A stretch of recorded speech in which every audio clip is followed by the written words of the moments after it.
What's going on, guys, and welcome back to the Edison Club podcast. It has been quite some time since we have done one of these. The last upload date was December 24th. I do apologize for the lack of podcast, but we are operating on a brand new upload schedule, which is going to be every Monday, Wednesday, and podcast Friday. So this episode will be airing on Friday. So this is also going to be the start of season 2 of the podcast.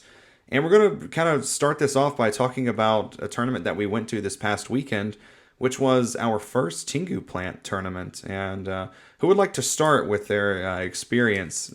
Joined by co-host tonight, Austin Wood, Austin Butcher, and Justin Morgan. So whoever would like to go first and kind of tell us about your first Tengu tournament experience. Any takers? I guess I'll go first since let's start with the worst and go up from there. I guess considering I did the worst of everyone that's in this call, I'm the only one that didn't top. It was. I thought it was good. It was an odd change of pace. Let's put it that way. Considering most of us, our name being the Edison Club, have primarily focused on Edison. It was definitely a new challenge to try to play with hand traps, all new a card pool, or a different card pool. But I think it was fun. I definitely did not expect to play what I did end up playing, which was agents. But I think overall it was a good experience. It was definitely a learning experience because I made several misplays that I will not be making in the future. But I think overall I really enjoyed it. I enjoyed the new challenge that Tengu is creating for everyone. And I really enjoyed I was able to get a lot closer with some of my friends as they helped me out with the deck, especially Butcher, who put in a lot of time helping me with this deck. So I thought that was also good. It kind of refreshed everyone's love for this game. Oh, I enjoy it, man. Anytime, I, I love this format. Yeah, it's fun. It's definitely underexplored, but I'm looking forward to the Edison Club as we're growing, being able to be one of the pioneers to kind of help take it further. That might be bold speaking, but I think we can do it. Oh, I know we can. And I kind of hope that I talked to Boyd about this. I hope we can bridge the gap, with Edison and Tengu. I don't want it to be hostile like, the Edison fanboys or the Tengu fanboys. Like, we can all grow from this and make a bigger Yu-Gi-Oh community. And Yes. it can for both of us. And there can I be, was more time wizards for this. Exactly. I was talking to Butcher about this yesterday, and there's been kind of some drama llama going on with the Tengu format people and the Edison format people kind of going back and forth saying, like, your format sucks. No, your format sucks. And I think that what that's doing is it's actually driving a wedge between the entire Time Wizard community because people play Time Wizard formats, whether it's Tengu, Edison, or Goat, or whatever format you want to play, to get away from the problems that exist in Advanced. So we're all a pretty niche and pretty small group just like the sheer numbers of the players that actually play these formats. So we definitely don't need to be dividing. We need to be uniting. And, if we get an Ultimate Time Wizard for Tengu format, then that's awesome. We get one for Edison, that's awesome. We get one for Goat, that's awesome. But we don't want to be going off in these separate groups to where attendance goes down at the Konami events. They're like, okay, well, we're not going to do Ultimate Time Wizard anymore because we only had 10 people show up for our Tengu one, or we only had 20 people show up for the Edison one. Everyone, I think, kind of needs to unanimously come together and play, several of those formats together just to kind of keep Konami interested in what we're wanting to build here. No, that's what I said, and I completely agree. Because the more we support this stuff, the better tournaments we're going to get, the better prize support we're going to get. Who knows where this could go in a year from now? We could have, regionals or YCS that's just dedicated to, Tengu, Goat, or Edison. Look, this is how I feel when it comes to Edison versus Tengu. Edison sucks because I don't have 3 MSTs. Tengu sucks because I have to deal with Valor and I can't play Infernity. Regardless, I can still Future Fusion, send 5 dragons. That's all that matters. That's true.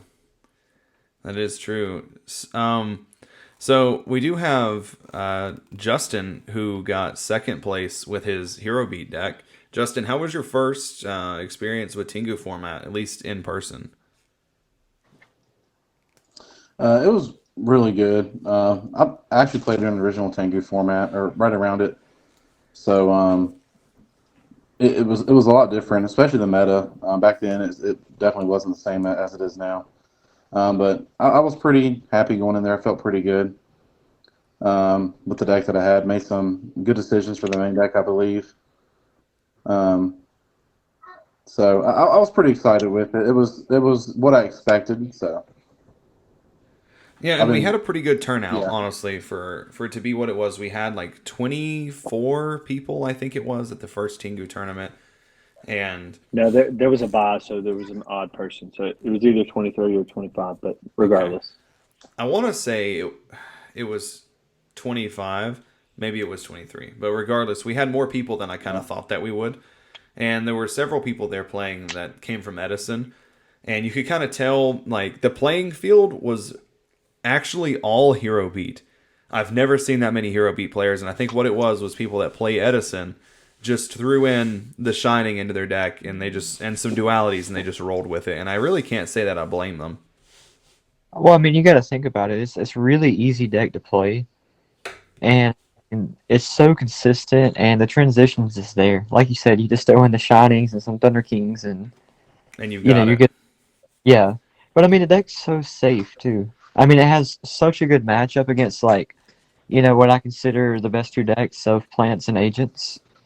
I mean, it has really good matchups against both those. It has really good matchups against like a bunch of road decks. It's really easy to side in and out of cards, unlike agents and plants, to where their decks are tight sometimes. You got to be really careful what you side in and out. And heroes just have like this wide, band of cards that you can side out because we play so many traps. Yeah, all of Agents, for the most part, I feel like 35 cards in that deck is all engine. And it can be hard to side with that. Yeah, and I mean plants are the same way. I mean it's super hard to side out of cards in that deck. Usually they play like 4 or 5 traps they can side out or play around with. They can side into Krees or something.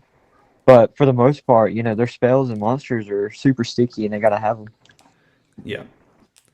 Yep, I got third place right behind Justin, and I decided to be extremely toxic, and I played Gravekeepers at this event, and all that I can say after my first Tengu event is that Necro Valley, how much more powerful Necro Valley is in Tengu compared to Edison is night and day.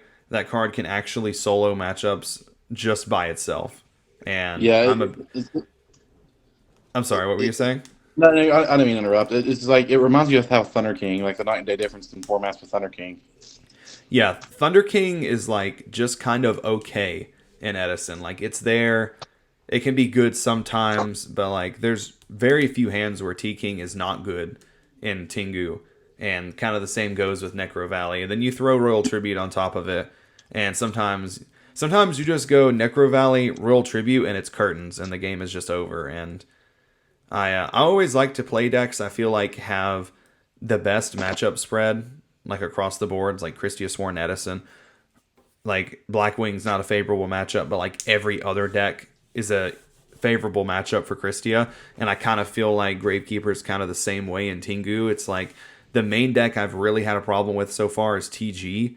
And I think that's just because I haven't dedicated a lot of time to playing against it. But the matchup spread for Gravekeeper is really good, at least from what I've encountered so far. You have really good matches against everything.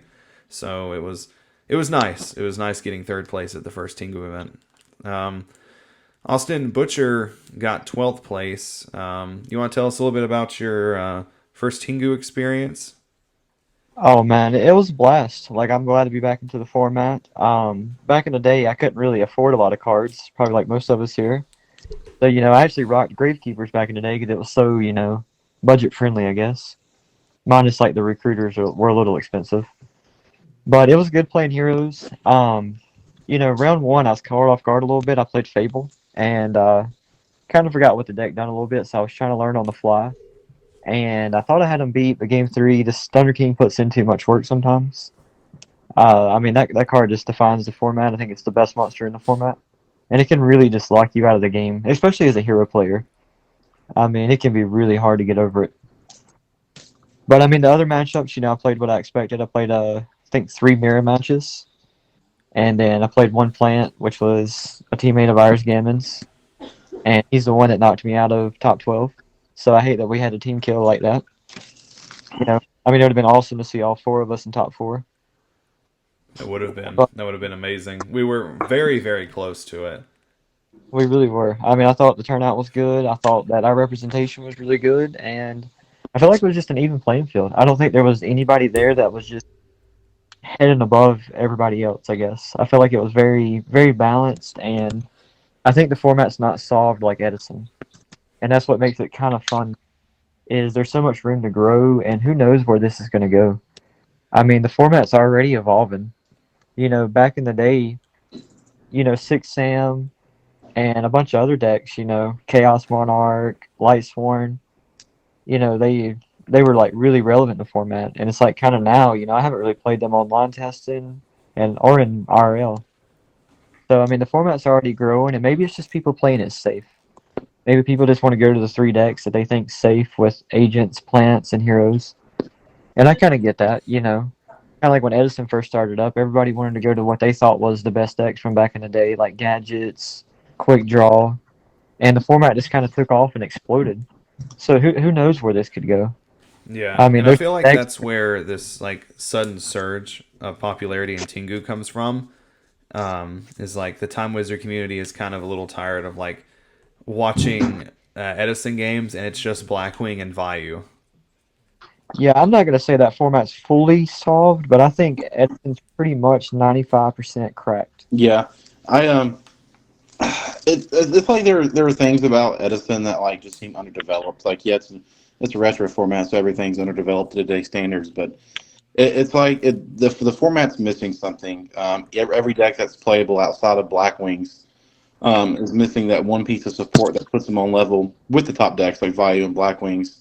Whether it be, you know, like I'm trying to think, like an extra Necro Gardener or two for Light Sworn or that Third Judgment Dragon or whatever it may be. Like every deck's missing something that they get when it comes to Tengu format. Like X Sabers and Dark Soul, that deck's unplayable in Edison format. It's not so broken in Tengu that it's just better than everything else, right? And you have cards and staples like Solemn Warning, Solemn Judgment that make a lot of decks playable. You look at Edison, you probably have I'm gonna be honest and say you have like 6 or 7 decks that are like solid, right? Everything else is just rogue, and it comes down to top decks and luck of the draw. But whereas you go to Tengu, you can look at tier lists, and I know our IRL tournament wasn't indicative of what I'm about to say, but you can have a legit solid, I'd say 10 to 15 different decks that can do well in the meta, depending on deck building skills and things like that. So I think that the staples are better. I think getting rid of cards like BrainCon, is healthy for the game. I think adding things like MST is better for the game, and I think it really shows who the skillful players are within the game. I completely agree, and I think there's one card that makes two better, and it really helps the lower tier decks, and that's part of duality. It Yeah, just really adds consistency to the lower decks while also handicapping the good decks that can use it, because the good decks are the ones that special summon so much. So it cuts them off. So I think Part of Duality is such a balanced card, and it really makes the format a lot better. It bridges the gap. Same Yeah, thing with Warning. I mean, everybody having access to the 2 warning is just really nice. It keeps stuff in check. It's not so overpowered that it decides games, but it's good enough to where it just keeps, the really big good decks in check, like plants or agents or something like that. I also feel like Trap Dust Shoot isn't as game defining in Tengu as it is in Edison. And I think that has to do with the consistency of Tengu. Like a lot of decks are just recruiter decks. Like they can play off of that. They can reborn it from the grave. They have a monster in the deck that special summons it back. They can tutor it somehow, some way, use it to advantage. Yeah, and I Yeah, think it helps out too that like the decks are just inherently just better in Tengu. So like the dust shoot is still nice. You send a card back, you look at the hand, but sometimes in Edison you get trapped dust shoot and the game just immediately just ends right there. Yeah, I mean, because there's just not a way to dig in your deck the way there is in Tengu, I feel like. Yeah. And I think a lot, once again, has to do with duality and other cards, just being able to go through the deck. You know, like most decks just tutor, like TG's tutor, Scraps tutor. You know, they get cards that you need. It helps your engine go, so it's not as defining, I feel like. Do you guys remember what you played in the original Tengu format? Because I was like scrub tier 9,000 with, I think I played Nordics. Yeah, Like so I pure Nordics. actually played a Lightstorm Plant Zombie Chaos. It was like good stuff deck. You had Lilas, Rykos, Chaos Sorcerer, BLS. But then you had Tengu and like Lone Fire and Global. Things that were just inherently good meals off of the Lightsworn engine. Like I didn't play tour guides because back then I think a place that had secret tour guides was $500. They were expensive. Yeah, so I remember my first trip around that format. This is when I started getting competitive.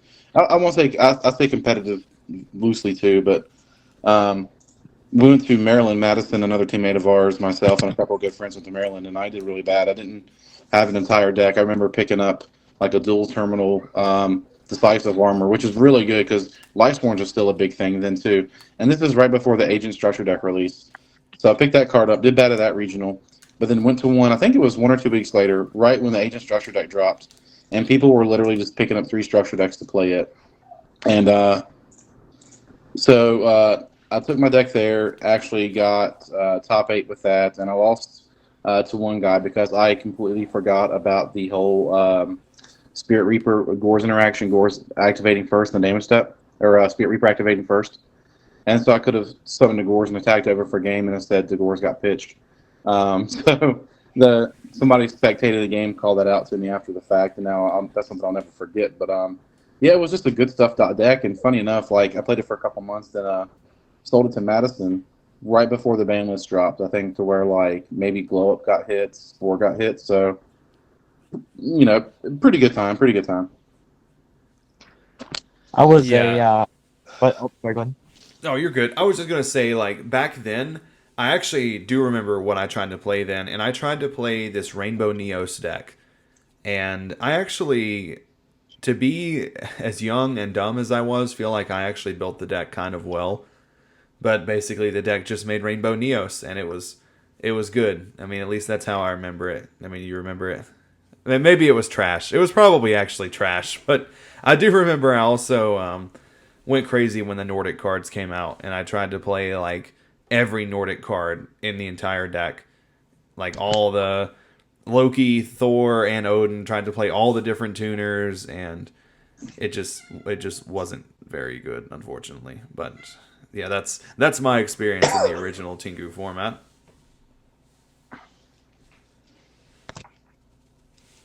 I do remember. Did you play Black Wings in Tengu format, or you said you played Gravekeepers? Yeah, I played great. I mean, I had Black Wings, but you know, the deck was. I tried to force play it, and it just couldn't do anything. And then Gravekeepers, I didn't just listen to anybody. I always want to do my own thing. I was that guy that played like 3 Descendant, Birdman, Gale. Yeah, You know, I was like, oh, you need to synchro. Oh, you need to pop everything, and I wouldn't play the super consistent builds. And I just, you know, I wouldn't play the Fraser build or anything like that. And I don't know. I was always in my own way. you just did your Uh, own thing and rocked yeah. out. Played Gravekeeper's Cannon Holder. You know, I mean, it was like a year way before I got like really competitive and topped anything. You know, it was all the way to Dino Rabbit before I ever even got out of my own way and started playing the way I needed to. So, you Yeah, know, I'm pretty sure I remember Austin Wood playing Machina. Is that what you played at this time, Wood? Yeah, so I'm pretty sure I was playing we'll go. I'm not going to call it Machina. It had the Machina cards in it, but I was playing the Genzo Returner FTK at the Yeah, time I remember that. because I remember making Harold really mad because I beat. He was just playing pure Machina, and I beat him with I pulled off the Future Fusion triple Genzo and then dropped a Machina Fortress, and he couldn't do anything about it. Yeah, I remember that. I remember I was thinking about it the other day. This is the time in Yu-Gi-Oh where we had kind of advanced from the flea market to when we got across the board games over in Bannertown, which was like the first real like quote unquote storefront that we had gotten since the candle shop days. So I remember going to across the board games on Saturdays. Well, actually, we would start out our day. We go to the flea market. We play there for a few hours. Then we go to across the board games, and we would go to the Derby across the street, and that was like right in Tengu format. So I feel like I can remember Tengu format a lot better than I can actual Edison format, just because I was so young then. Yeah, I think that's when Cole and I were actually just getting into it because I never went to across the board games, and I don't think Cole did because most of the time we rode together. Um, because that was when Cole and I were in high school and we were spending a lot of either I was at his house or he was at my house. It was one of the two. But I think that's when we were just pretty much solely at the flea market because we didn't know about anything else. We were still very new. Yeah, this was also when I was in my edgy phase. I had a spiked fedora and like spiky bracelets and stuff. So yeah, if you look back in my old deck profiles, you can kind of see that. Actually, you know what? I'm gonna put it on the screen right now. If you're watching, you can see it. You can see it right here. Actually, I think I'm gonna do a throwback to how everyone looked back then. So right Please here, don't. Well, let all it right, be so known look, at 21 minutes and 39 seconds in this podcast, you'll get to see how the Edison Club looked in Tengu format. look, let's be real. If you just throw on a beard, I look the same. Just throw on a beard. I'm gonna put the picture of you with the horse, the pony. Please don't put that. I was like 4. Justin, I know Justin has pictures on his Facebook from back then. I don't know if Butcher does or not. I can raid some old deck profiles for pictures of Butcher. Yeah, so I had black hair back then, but like, it was a bit off topic, but like I was in college at the time, and we actually like didn't have a lot of money. Me and Madison, we were roommates with my buddy Kurt, so I remember like we got paid and it was like we can make like a pot of spaghetti that we could eat on for 2 days, and we can buy a gold rare chaos sorcerer. Like those were literally Bro, the that's a days. struggle. You were out here struggling, but you had the cards, you had spaghetti, and you had the cards. I love it.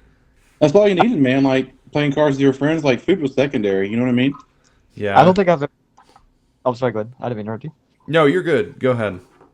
I don't think I've ever told anybody this story, but back in high school, like I just didn't have a job. My parents always wanted me to go to school first.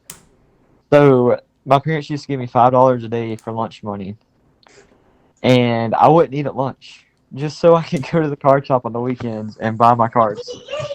I remember like That is saving up hilarious. to give you money, boys, so you could build me Gravekeepers and Blackwings at one time. I remember that. I remember you would give me some money, and I would go around and kind of try to find all these decks. You would give me like a little bit of a finder's fee for it, and yeah, that was crazy. Crazy not eating lunch to afford Yu-Gi-Oh cards. I'm still doing the same thing. And Sometimes It's I crazy. feel that. Nothing's changed. Nothing's changed. Bro, I remember back when Blue Eyes was meta, and Madison had a Blue Eyes deck he was like selling, and I was like, "Look, I can pay rent this paycheck, or I can pay it next week." And he was like selling the deck for like $500, which was a really good deal then. And so I got a hold of my landlord and I'm like, "Look, there's something up with my paycheck. Can I pay you next week?" She's like, "Yeah, no problem." And I was in there sleeving the son of a gun up, dude. Like, let me tell you, man, that was good. That's great. This is so fun. We were all poverty ridden, and yet we still managed to come together and have a Yu-Gi-Oh community. Dude, I remember I mean, Michael knows pretty much my childhood. With my dad being on disability and everything, we were like, our food came from food stamps, so we didn't have a whole lot of money. So when my dad got his disability check, he would always give me and my brother a little bit of money to go to the card shop, and he would use like, I mean, it would be like the last little bit of money he had for like that month or whatever. It'd be at the end of the month. He'd take me and Wesley to go to the card shop just so that way we could be able to enter a tournament. I remember And that.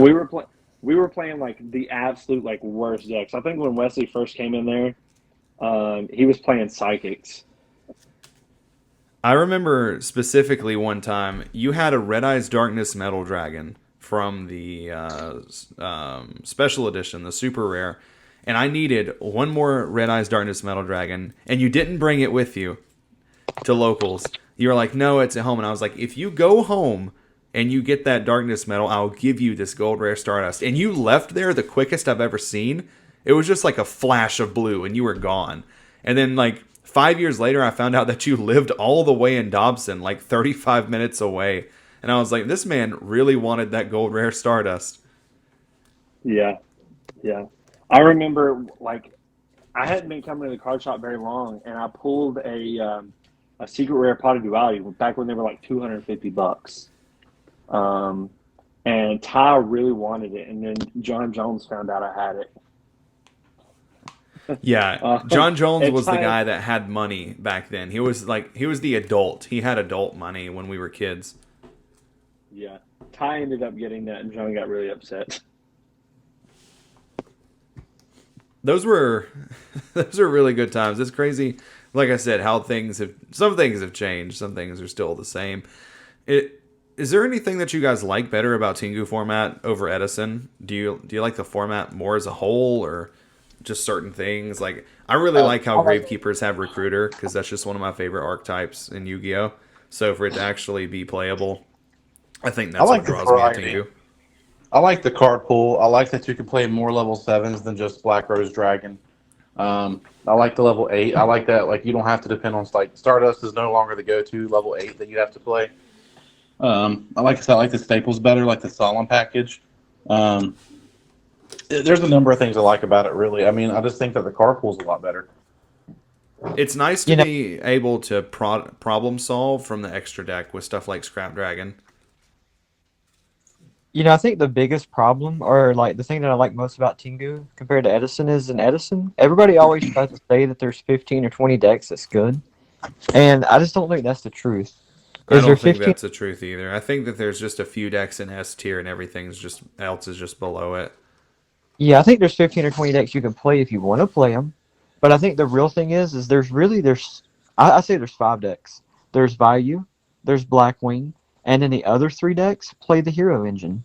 Yeah. So it's like, do you really count that as, all these other decks? Because if you take the Hero Engine away, then it's really just 2 decks, I feel like, and that would be Blackwing and Value. I've noticed in Tengu, it's like, I feel like a lot of the games that you play, both players actually get to play the game, so it feels a little more skillful to me. Maybe that's just the new on the format, like people are still getting used to it. But there's so many times in Edison format where it's like you can just lose to a terrible Blackwing player just because they open Whirlwind and Shura. Or Oppression. Like, Oppression is so meta-defined that game, I mean, that card can distill games. Literally, you can summon, like, and sit on Oppression, and some decks can't do nothing. I mean, you activate it against a hero player or, a Lightstorm player or somebody at the right time, and it's game-defying. So luckily we don't have to really deal with that in Tengu. And there's Vanities, but Vanities isn't the end-all be-all. There's so many answers to it. I mean, it's nice. You still don't have boards in Tengu that are like indestructible fields where you just like make a big field, flip emptiness. Like, you still have outs to emptiness, like Dark Hole the field, or you still have Heavy Storm as well. So, I mean, I think that the format's really going to grow. And, I mean, I think we're going to see a lot of development. And I think the decks that people are playing now, that ain't it. I mean, who knows where it's going to go. But I think there's some decks under the radar that's just going to, like, blow the top. I think there's stuff like... I think that, going back to, like, the different format people are arguing, I think we need to come together and realize, like, we're not trying to get rid of Tengu. We're not trying to get rid of Edison or Goat. It's the fact that we're trying to keep Time Wizard alive for people that don't like playing the modern game as an alternative. And I think that Tengu carries over to a lot of Edison players and vice versa. I think those formats are interchangeable. I think that if you like one, you can like the other without a doubt. I noticed something too, that like a lot of Goat players switched over to Edison, and you didn't see like a lot of drama there, like a lot of fuss there. Yeah. And I don't know if it's because those players were more mature. Those players have been around since the dawn of time. A lot of them have been playing the game for years. It's not like when Edison came around. Not the dawn of time.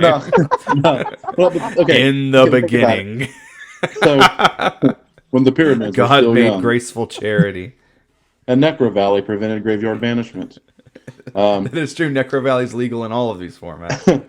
Like thinking about it though, okay, so when Edison started becoming a popular thing, what did we see? We saw a lot of modern players picking up decks, thinking they could go into this thing and dominate, and realize it was a completely different card game.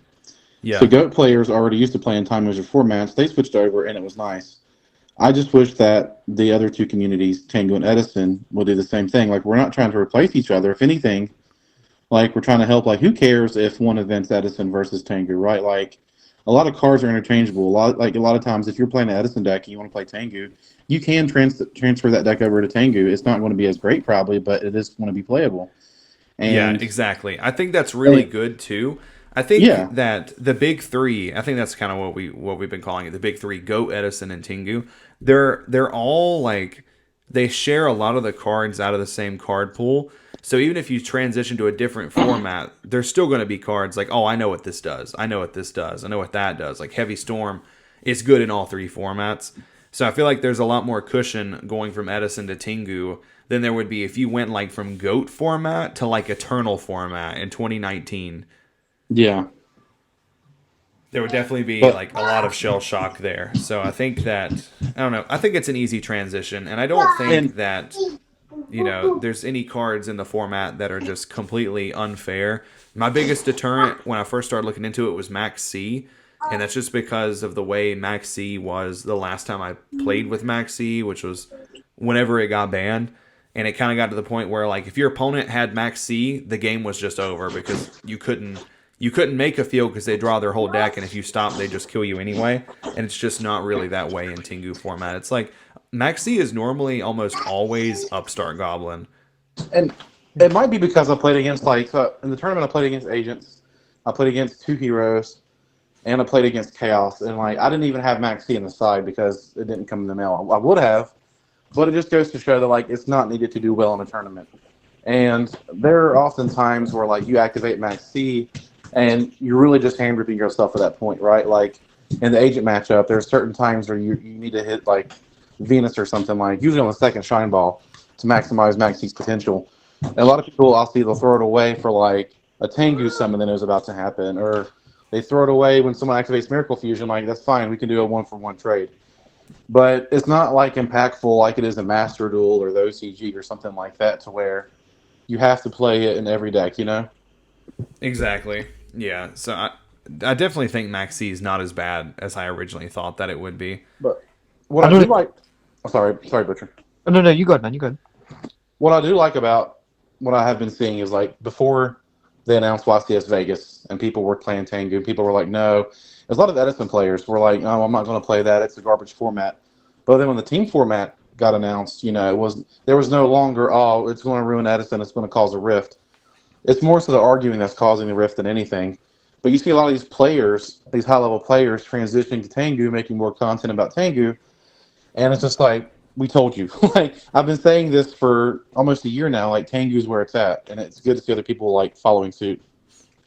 It Yeah, kind I of think that. I'm sorry, Austin. Go ahead. You've been waiting. it kind of stinks that like without naming any names, there's two now that's like they're rounding up the troops, they're picking sides, and then these people just hop on their bandwagon. They don't want to experience it themselves. They just want to go to their favorite content creator and believe what they say. But And yeah, like Justin's saying, people are trying Tengu and they're like, "Oh, this is nice. Oh, this is good. Max C's not broken. BLS is okay. Monster Reborn is not insane. Dark Hole is okay." Like, if people would just test it for themselves, maybe it's not for you, but maybe it is. But don't take somebody else's word for it or jump on their bandwagon, especially when we're a community and we just need to grow together. And if these two unnamed, channels would just grow with each other, I can imagine where the game could go. I mean, the Yeah, game could be bigger than it is, and we could have like a YCS that has like only Time Wizard events. I No think that advance. whatever doesn't evolve is just destined to die, and I think that's kind of where Edison is right now. Like, I think that if people only focus on Edison as a Time Wizard format, it's just going to eventually kind of hit a brick wall, kind of like how Goat did. Like, Goat's obviously still a thing, but it's not as big as it once was. And, like, I've seen it a lot in the streams when I would stream tournaments. As soon as there's like a value mirror on the stream, or there's like even a value deck or a Blackwing deck, the amount of people watching just completely just drops. People are just so tired of watching those decks go at it back and forth. Like, people know value is probably the best deck of the format. Blackwing is right there neck and neck with value, and everything else is kind of just below it. So people are just kind of like, they want something new, they want something refreshing that's just different. It's not even like the gameplay too. Like, the gameplay can be fun to watch at times. It's just like, ooh, fifth place Blackwing deck, PS5 tourney. It's the same deck list throughout the formats. Like, what's your special tech? You're playing 2 Icarus over 3, or like you're playing Icarus and Value. Like, there's nothing. Exactly. There's nothing to reinvent. Yeah, there's it's not. And like, you upload a deck profile. When's the last time you uploaded an Edison deck profile and someone like really hasn't picked up as much steam as the Tengu deck profiles, right? Like, people want to see something new. The main deck profiles that I upload, they get a lot of views, are actually Lightsworn deck profiles. I'm not sure if that's because like people think I'm the Lightsworn guy, or if that's just a popular deck, but those get the most views out of any profile I upload. Lightsworn and Gladiator Beast both get the most views. Gladiator Beast is definitely second. And everything else, unless it's just something really like random, like Six Samurai or something like that, they all just get a few hundred views. Like, I actually don't even really cover Blackwing lists anymore, just because no one watches them. And that's what I love about the formats, is Six Samurai sucks in Edison and Tengu. I will say, if you can be a madman and find a way to make a good Blackwing deck in Tengu, people would probably watch it. Yeah, or Value Turbo. Yeah, And or Value Turbo. A lot to do with like the legacy. Like you said, Lightsworn and GB, those are beloved fan favorite decks, and people are just tired of Blackwing. Blackwings was there at one point, but people are so sick and tired of seeing them that I don't feel like they care anymore. But Lightsworn, very beloved. GBs, back in the day when it was competing with Dad Return, it was just such a fan favorite deck, and everybody liked it. It was a breath of fresh air, and the deck just continued to be good up till Tengu format. And I think people like seeing that stuff. Yeah, So, I do too. I was thinking too, like, there might be some people that are still like new to the Edison train too, like, oh, I'm playing for a year, right? And so like, to them it's still fresh, like, well, I'll jump into a new format. But we as a collective group have been playing Edison since before it was officially sanctioned as Konami for as a Time Wizard thing, whatever. I remember me and Boyd were playing Edison games during YCS Charlotte when like Time Wizard wasn't even a thing. Yep. So we've been playing since it's been like an official, officially, sanctioned by Konami. So for us, we are still of it. We've been playing it for 2 to 3 years longer than a lot of people have. Yep, and I've had a couple people comment on stuff too, like, oh, are you not doing Edison anymore, anything like that. Like, I'm not going away from Edison. I tell people Edison's like my home. Edison is the first Yu-Gi-Oh format I've ever played in where I felt like I actually saw growth, and I actually got to a point in the game where I could finally say, like, I think I'm good at Yu-Gi-Oh, and I've never had that before. And if you haven't watched the episode before this, which is the episode 21, the final episode of season 1, it's titled "This Podcast Will Help You Get Better at Yu-Gi-Oh!" And you definitely need to go back and listen to that. And there's links on the YouTube version to all the stuff, all the references that I quote. But you have to learn like the fundamental parts of Yu-Gi-Oh! To be able to play Yu-Gi-Oh! At a high level. And if you don't know that, like I didn't know that for so long, I can look back and think about like any kind of success I had, even down to the wire to like individual games. I can think about the games that I won because of pure luck, and I can think about the games I won because I was actually improving. And the ratio is definitely more games that I won because of luck back then, because I just didn't know all the fundamentals of how to play the game. So you definitely need to go back and listen to that, whether you're wanting to play GOAT, whether you're wanting to play Edison, or whether you're wanting to play Tengu.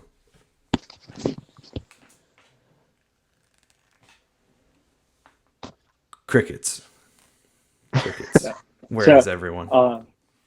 Well, no, it's fine. Now that there's crickets, I'll one of the questions, and I hate going back, but one of the questions was asked like, what do we like or dislike about Tengu more than the other? And I think everyone kind of put their input in.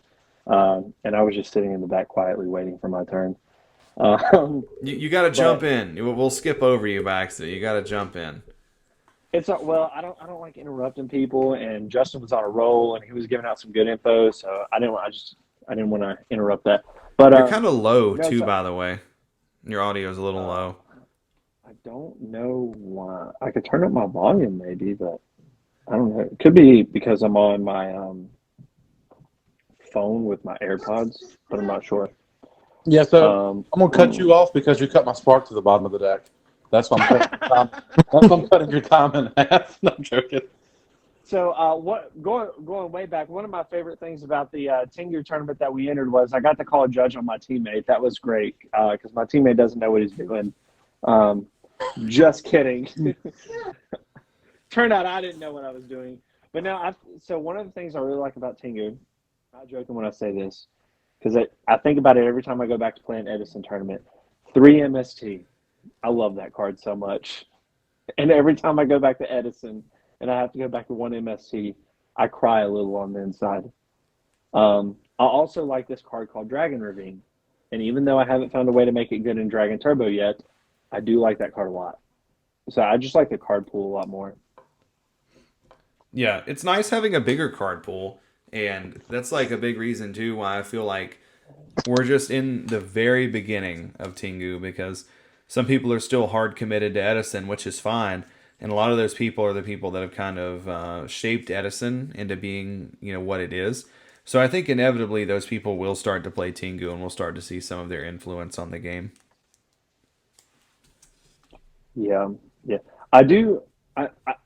And I know we kind of briefly talked about it already, like where more decks in Tengu can be good, whereas Edison, it's pretty much like if you're not playing a hero variant, a frog variant, or Blackwing or Value Turbo, then you're probably not going to be winning anything, um, or it's going to be an uphill battle the entire tournament for you.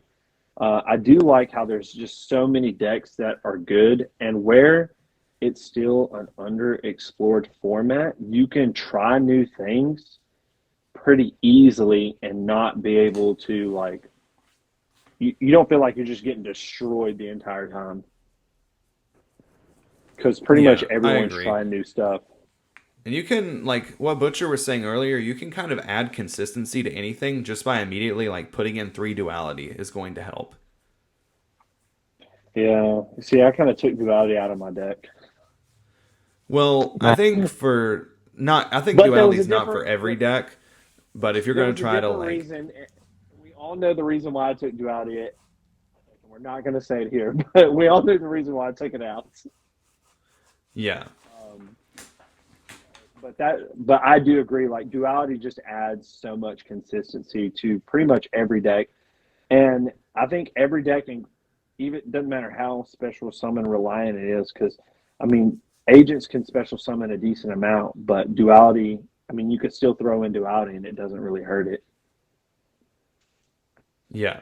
Duality in my Gravekeeper deck, which was not my list, by the way. It was another guy who kind of pioneered the way GK is built in Tengu. It plays triple duality, triple upstart, and triple wonder wand, and that deck is so consistent. It's crazy. Recruiter Wonder Wand has got to be like one of the best 2 card combos. Yeah, I literally had to engineer my entire main and side deck just to play against you, and I didn't even play against you because Justin had to pretty much knock me out in round one. Yeah, the way that I can compare Gravekeepers, and I guess nobody sees it the way I do, but they're literally the spell book, the +1 spell books. After Judgment was banned, and all they had was one faith, and everybody's like, how? Like, that doesn't even make sense. But it's literally +1 every time. It's getting some yeah, kind of +1 off of Recruiter, off of Descendant. It does the Wonder Wand play to where, it's a +1 off of that. Rite of Spirit is a +1. It's so good, and it builds such an advantage. And you find yourself running out of cards so fast trying to play against a deck. I don't know how many times there were you were up, 1 card, then it was 3 cards, and it was 5 cards, and it's like, man, this feels like I'm playing Prophecy. yeah. And it I mean, also punishes you for playing conservatively because every turn that goes by, that's a turn that they just get closer to Royal Tribute. Yeah, I mean it's literally insane, and then they can just get their pieces back. Same Yeah. way that spellbook, the +1 spellbook, they would get their pieces back, and it I've been feels like a enjoying being toxic for once. No, all your friends have not enjoyed it. I had, I'm sure he listens to these. I'm pretty sure he does. Tom Mack, and let me read this verbatim. Hold on a second. Let me read this exactly how he said this. Okay. Tom Mack messaged me Monday at 4:58 p.m. and said, "Do you just enjoy seeing puppies cry? Is that why you like playing degenerate decks like Christiasworn and Gravekeeper?" And I said, "Do you know what they both have in common? They get destroyed by Grand Mole, because this man Grand Moled me into oblivion at YCS Richmond. Tom Mack was my only loss twice. Well, I'm sorry, I lost to James Ark, but I lost to Tom Mack 2 times, specifically because of Grand Mole." And then he said, You don't lose to it as long as you have Royal Tribute." And I was like, you know what? I guess that's true. I guess it is kind of toxic. I mean, it's just such a good deck, man. It's so safe. It's kind of like Heroes. It's super consistent, and it's a good like bridge deck right now. Yeah, Austin Wood is over there like judging me for playing Gravekeeper, but this man has a build for Agent FTK. I don't want to hear your Look, sass. I got no. it from It's from TCG Rewind's channel, It's and funny, you're just boy. mad because I FTK'd you. I was going to say it's funny because when he played me, he got FTK'd. I didn't know if that's what that meant or not. Did I actually get FTK'd by you? Did I? It was FRK, first round kill. Yeah, there you go. And it's only because like it came down to I think we played a good match. It literally came down to you had to have Miracle Fusion, and you got it. Listen, this guy was teasing me that he had like green light in hand. I'm like, this guy don't play green light. Even if he did, he ain't got it. And I was like, I'm gonna pretend it's not real. It's had a dark hole in hand with like something else in a mirror. I was like, I need to draw Miracle Fusion, top deck Miracle Fusion. And it's funny. Is like where you put Spark on the bottom. I wouldn't have drew Miracle Fusion. You guys, what I just now thought about too, it's hilarious that both of you had to play, because you two are the most like, you're just both insanely lucky. Every time I play Justin and I put him in a you better have it scenario, this man has it. It doesn't matter what card it is. This man could need Sparkman and it not even be in his deck, and he draws Sparkman. And Wood is the luckiest son of a bitch I've ever seen when it comes to like MST into 5 hit road play heavy. He always does something like that, and it's always the most unhinged thing I've ever seen. It's good. I'm glad you both had to play each other. How does it feel? How does it feel? I almost put a Descendant in my deck because I kept drawing Mind Control against Boyd and taking it. Yeah, we played on Dueling Book. Okay, this is how I got beat the fuck up. Okay, I'm going off on a tangent here. All of my teammates beat me the fuck up for weeks playtesting. Justin drew Mind Control 3 hands that we played. Okay, and then finally things get a little bit better, right? I do my Royal Tribute thing, Guess what happens? This man pitches like 2 fairies, is left with Reborn and Heavy in hand, draws Heavy's my back row, Reborn's Christian, kills me. And I'm just like, why does this keep happening? This is so unlucky. So I'm glad you two had to play each other. My rant is over. I'm going to keep going. If I don't stop, I'm going to keep going. I'm glad you guys enjoyed kicking me while I was down. Will never side out Royal Tribute against either one of you. Oh, man. Dude, I feel bad for Gammon. I'll go ahead. Feel bad for Gammon. Feel bad for me. Feel bad for me. I was just saying, clearly our luck can only go so far. I mean, Justin's luck went pretty good the entire tournament, but mine only went so far, and it didn't go past Justin. Dude, I feel bad for Gammon. So Gammon was playing this hero player, and this is his top 4 match. Or it was to get him in the top 4. And the dude was like sitting on Starlight Road and like a bottomless. And Gammon just kept poking this dude. And this dude kept acting like he wanted to flip something. And I'm like, dude, just come on, man, just scoop. Like he was like, he's like, he'll pick up the Starlight Road, put it down, pick up the bottom, put it down. Reading, thinking, looking at grave, cards in hand, 0. It's still 0. Still 0. It was like, what's this guy doing? Look, I just want y'all to know, Boyd never cusses, and this man just dropped like 4 cuss words in 5 minutes. Dude, He the was only so thing in my mad. life, I have 2 things in my life that I'm passionate about. It's Yu-Gi-Oh and food opinions. Okay, if we don't share the same opinions on those, or I get on a rant on either one, I can get into a whole ass rant about some food. Like, that's a topic for another podcast. Like that's talking to those of you that like mint chocolate chip ice cream, those of you that enjoy eating toothpaste and paying for it. That's for a whole other Chocolate chip ice episode. cream is the best flavor of ice cream, and it's also the best flavor of whiskey that I have at my house. Okay, you see, this is why you didn't make Top Cut. No, no, it's just because I don't know. It's because I don't know how to play this game. I'm terrible at it. I don't even know why you guys let me on the team. Okay, so here's a Yu-Gi-Oh improvement plan for you. Every time you think about eating mint chocolate chip ice cream, message to playtest. Message the group. Be like, I'm trying to do better. Okay, I'm trying to get off of this nasty ice cream. Who wants to play test? And I'll be like, sure, it's me. You can MST into 5, hit my road, and play heavy. Let's do it. Let's run it. This is great. Man. This has been a great episode. I've enjoyed this.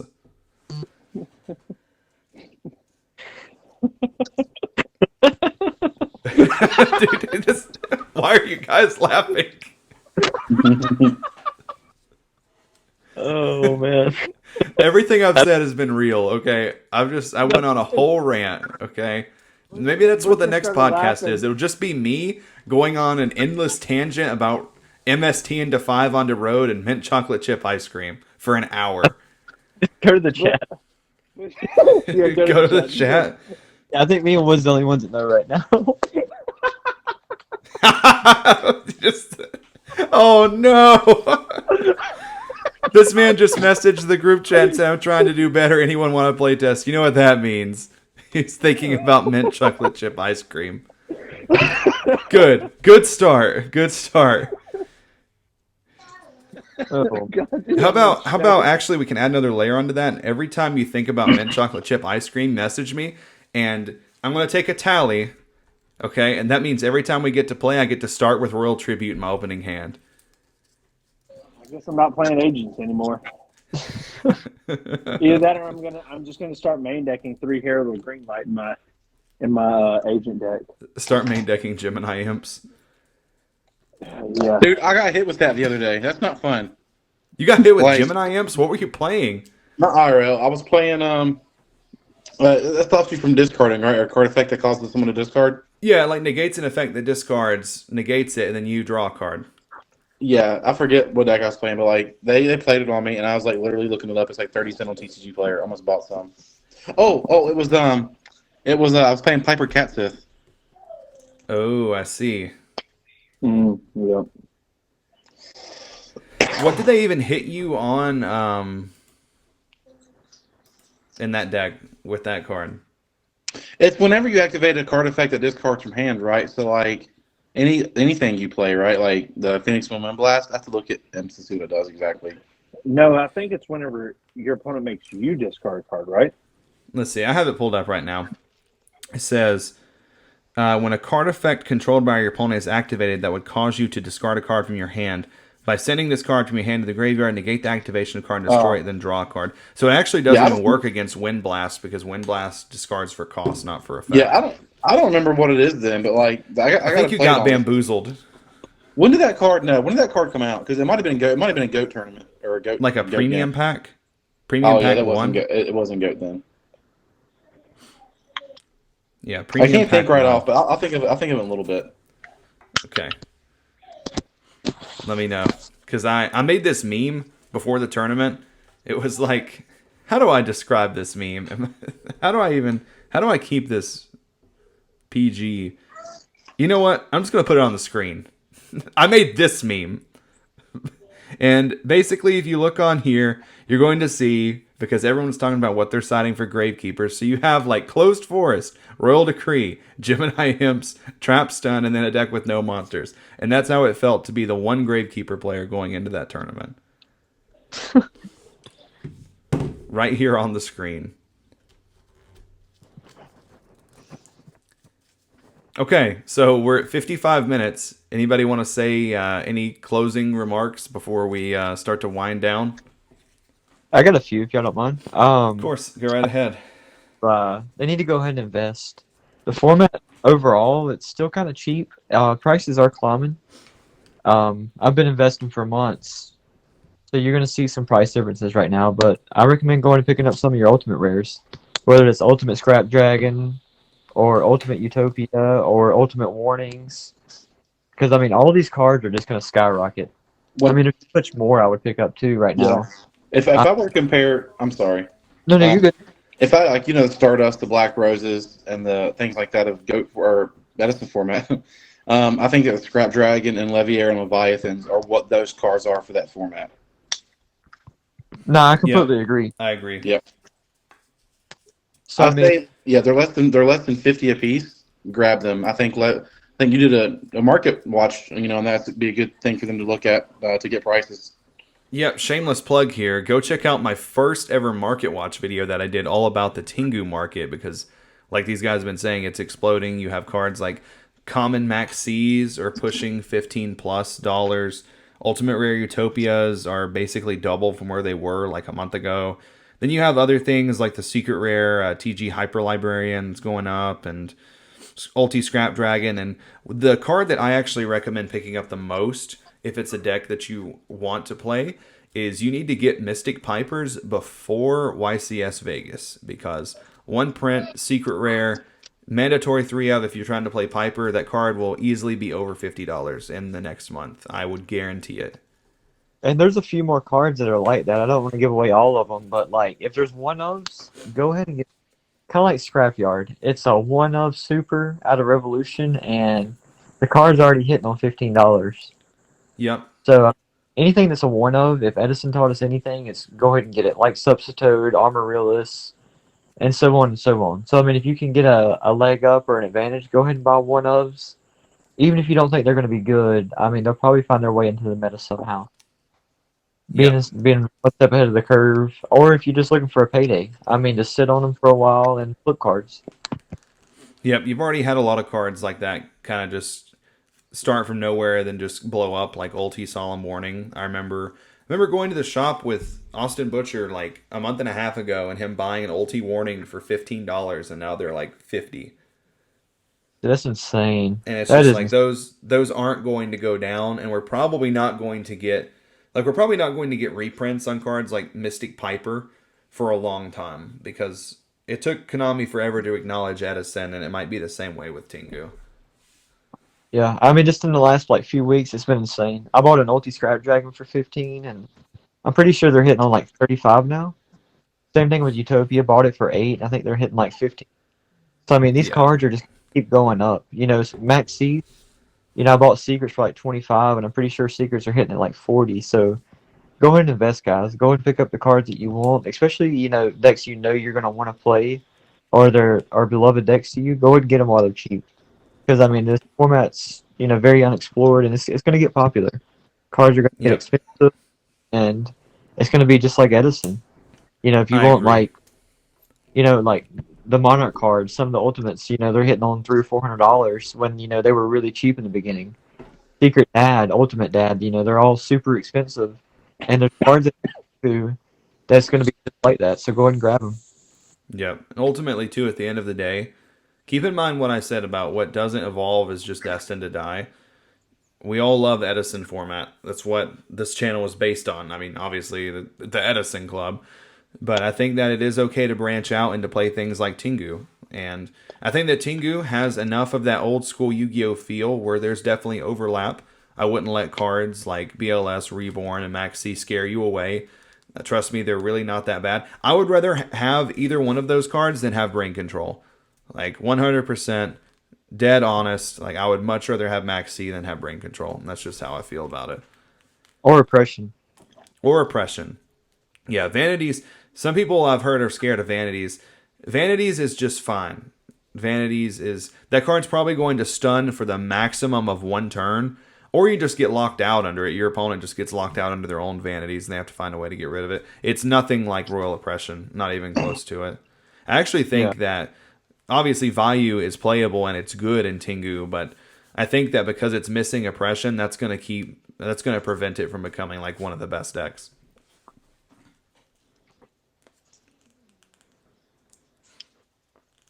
Okay, so we're at an hour.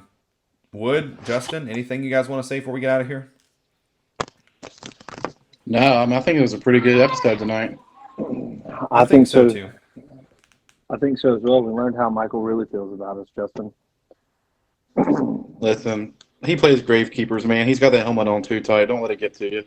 Look, I can't say much. Look, my invite in 2014, I was playing Malefic Skill Drain.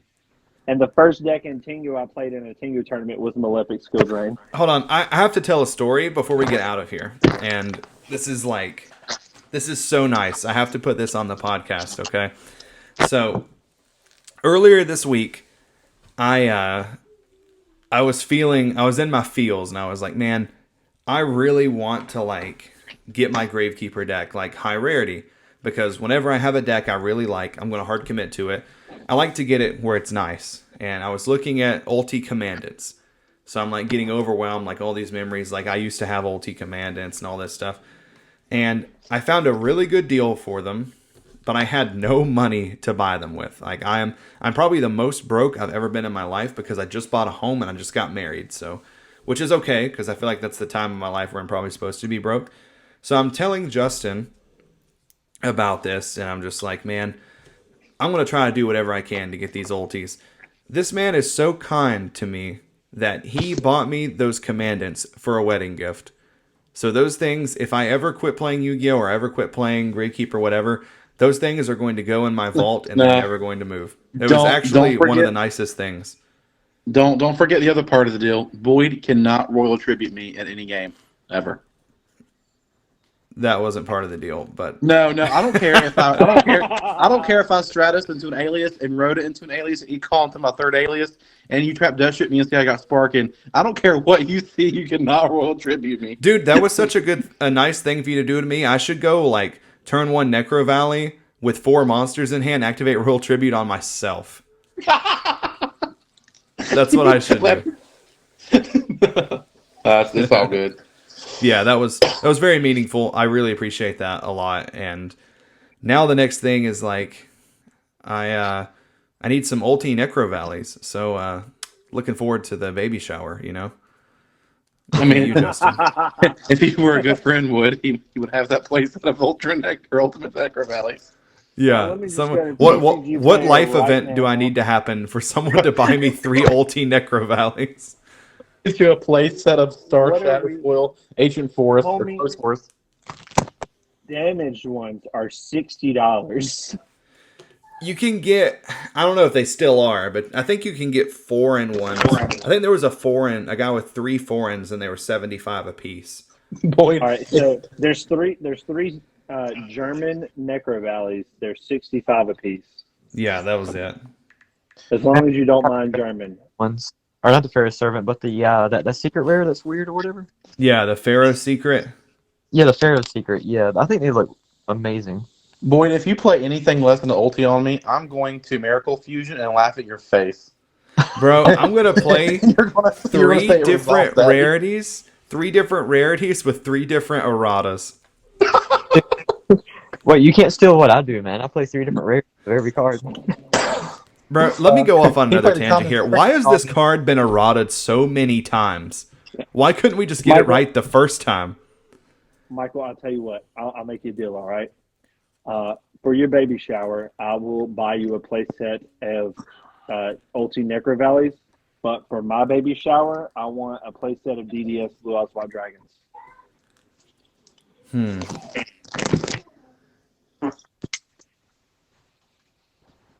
Crickets. Much thinking. On that one. Much thinking. How quickly can I have a baby shower? How fast can I block someone? Now, unfortunately. Okay, so I guess that's about it before I get into a whole nother rant about Necro Valley's 345 erratas and waste another hour of your time. Thank you guys for listening. This is Mike, Austin, and Justin from the Edison Club signing out until the next one.